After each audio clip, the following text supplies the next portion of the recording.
읽어주는 아침 묵상 말씀입니다. 사도신경과 새 찬송가 534장으로 시작합니다. 오늘은 창세기 28장 말씀으로서 하나님을 바르게 알려면 이라는 제목으로 묵상하겠습니다. 사람들은 하나님을 빼놓고 이리저리 뛰며 최선을 다합니다. 그렇지만 결과적으로 실수와 죄 때문에 실패할 때가 많습니다.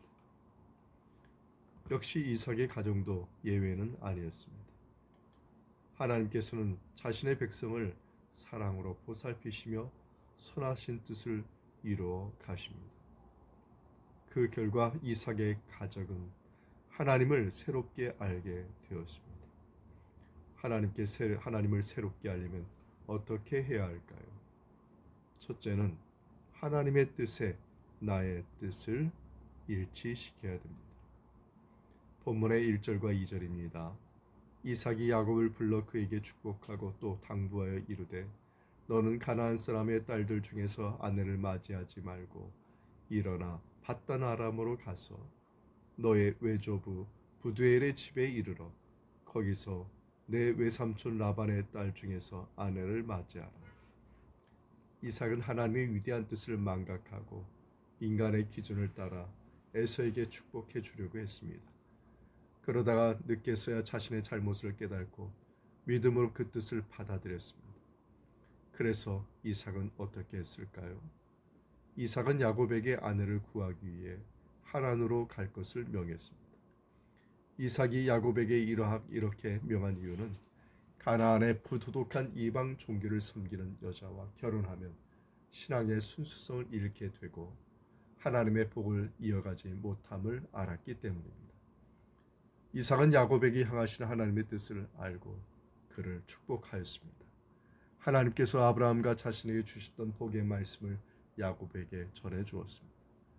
그 후 야곱은 축복의 말씀을 가지고 하란으로 떠났습니다. 이렇게 하나님의 뜻인 줄 알고 순종하는 것이 참 믿음이라고 할 수 있습니다. 참 믿음은 우리의 뜻에 하나님의 뜻을 합치시키는 것이 아닙니다. 참 믿음은 하나님의 뜻에 우리를 합치시키는 것이 되어야 합니다. 우리는 삶의 모든 초점을 어디에 맞추며 살고 있습니까? 마태복음 1장 1절에 아브라함과 다윗의 자손 예수 그리스도의 세계라고 분명히 말하고 있습니다. 전체 역사의 중심 인물은 예수 그리스도이십니다. 따라서 우리는 삶의 초점을 예수 그리스도께 맞춰야 할 것입니다. 두 번째는 모든 불행을 남의 탓으로 돌려서는 안 됩니다. 본문의 8절에서 9절입니다. 에서가 또 본즉 가나안 사람의 딸들이 그의 아버지 이삭을 기쁘게 하지 못하는지라. 이에 에서가 이스마엘에게 가서 그 본처들 외에 아브라함의 아들 이스마엘의 딸이요 느바시옷의 누인 마할랏을 아내로 맞이하였더라. 에서는 아버지가 동생 야곱을 축복하고 밧단 아람으로 보내며 이곳 가나안에서 아내를 취하지 말고 밧단 아람으로 가서 아내를 취하라는 말을 들었습니다. 그리고 야곱의 떠나는 모습을 보았습니다. 에서는 이삭의 말을 듣고 자기가 아버지의 축복에서 제외된 것이 가나안 사람인 자신의 아내 때문이라 결론을 내리고 자신의 욕심대로 이스마엘의 딸을 아내로 삼았습니다. 이런 에서의 행위는 부분적으로 옳았지만 근본적인 이유는 아니었습니다. 근본적인 이유는 남의 탓이 아니라 자기의 잘못된 감정의 분출이었던 것입니다. 우리는 우리의 불행을 남의 탓으로 돌리지는 않습니까? 남편이나 아내 탓, 이웃 탓을 하고 있지 않습니까? 에서는 결혼 대상자에 대한 하나님과 부모의 뜻을 알았습니다. 그러면서도 자신의 욕심대로 세 번째 가나안 여자를 아내로 취하고 말았습니다. 이렇게 에서는 자기의 마음대로 이방 여자와 결혼했던 것입니다. 우리는 감정에 이끌려 문제를 너무 즉흥적으로 처리하지는 않습니까? 그리스도인들이 성도의 명분을 잃으면 매사를 자기 멋대로 생각하고 행동하게 되는 것입니다. 셋째, 말씀을 안고 가야 합니다. 본문 12절에서 14절입니다. 꿈에 본즉 사닥다리가 땅 위에 서 있는데 그 꼭대기가 하늘에 닿았고 또 본즉 하나님의 사자들이 그 위에서 오르락내리락하고 또 본즉 여호와께서 그 위에 서서 이르시되 나는 여호와니 너의 조부 아브라함의 하나님이요 이삭의 하나님이라.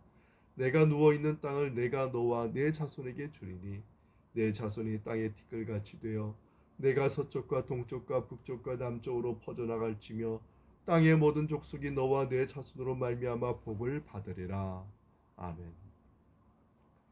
야곱은 하나님께서 주신 복의 말씀을 안고 혼자서 밧단 아람으로 갑니다. 형으로부터 미움을 받아 떠났지만 정든 부모님의 곁을 떠나니 마음이 불안했을 것입니다. 이렇게 야곱은 부모님의 말씀대로 부엘세바에서 300km나 떨어진 밧단 아람으로 가게 되었습니다. 하루 종일 걸어도 16km 정도이니 언제 도착할 줄 몰랐습니다. 야곱은 돌을 베고 누워서 밤에 자다가 꿈을 꾸었습니다. 이때 야곱은 하나님의 계시를 받았습니다. 사닥다리가 땅에서 하늘 꼭대기까지 닿았고 하나님의 사자가 오르락내리락하고 있는 것입니다. 지금까지 야곱은 한 번도 개인적으로 하나님을 만난 적이 없었습니다. 특히 그는 자기의 잘못으로 인하여 감히 하나님을 만날 수 없다고 생각했는지도 모릅니다. 그런데 하나님이 친히 찾아오셔서 만나주시고 엄청난 복까지 주셨습니다. 로마서 5장 8절에 우리가 아직 죄인 되었을 때 그리스도께서 우리를 위하여 죽으심으로 하나님께서 우리에 대한 자기의 사랑을 확증하셨다고 하였습니다. 하나님은 우리의 많은 실수와 허물과 잘못에도 불구하고 친히 찾아오셔서 만나주시는 은혜의 하나님이십니다. 이 하나님의 은혜는 사닥다리 구실을 하는 성경을 통해 우리에게 임합니다. 하나님은 지금도 성경을 통해 자신의 모습을 우리에게 보여주시고 말씀하십니다. 하늘의 문은 성경을 통해 열려 있습니다. 성경을 보면 예수님이 세례 받으실 때 스데반이 핍박자를 위하여 기도했을 때 하늘 문이 열렸습니다. 우리에게도 하늘의 문이 열려 있습니까? 하나님을 새롭게 알게 된 야곱은 어떻게 했습니까? 진정으로 하나님의 살아계심을 믿게 되었고 마음으로 하나님을 두려워하게 되었으며 의지적으로 제단을 쌓았습니다. 그리고 서원 기도를 했습니다. 말씀을 마칩니다. 하나님을 바르게 알리면 첫째, 주님의 뜻에 나의 뜻을 합치시켜야 됩니다. 둘째, 남의 탓으로 돌리지 말고 오히려 나의 잘못을 깨닫고 회개해야 됩니다. 셋째, 미지의 세계를 말씀을 안고 가야 하는 믿음으로 가야 하는 성도의 삶을 살아야 됩니다.